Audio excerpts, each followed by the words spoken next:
You said that you thought it would be overturned and called a no catch after initially being called a catch. Why?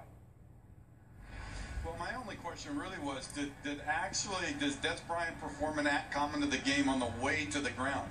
Did he stretch out and lunge enough to where you could consider that an act? I didn't think they did, and the rule is pretty specific.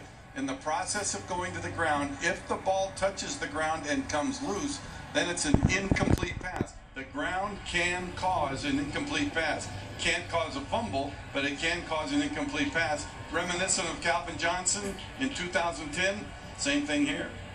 Hey, Mike, you made the statement, I believe if I'm hearing you correctly, that he didn't, in the process, didn't take it the 2 steps, have possession of the ball, and then reach out to break the plane of the goal line and force the fumble. Because it looked to me like he had clear possession and he's extending out for the goal line. For those out there who are Cowboy fans and are confused and a little bit disturbed, clarify that.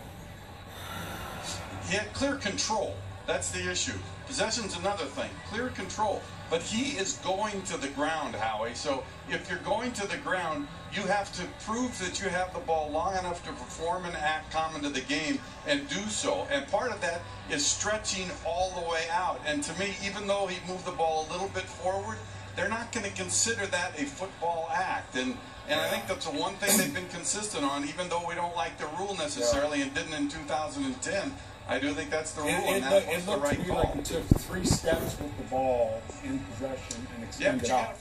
You gotta forget the steps, and that's not the issue when you're going to the ground. It is called the process. I got you. And whether it's 2 steps and a knee, you got to hold on to it. It's kind of like a learning lesson from Calvin Johnson, and this one now just tuck the ball and go down. Thanks a lot, Mike. We appreciate it.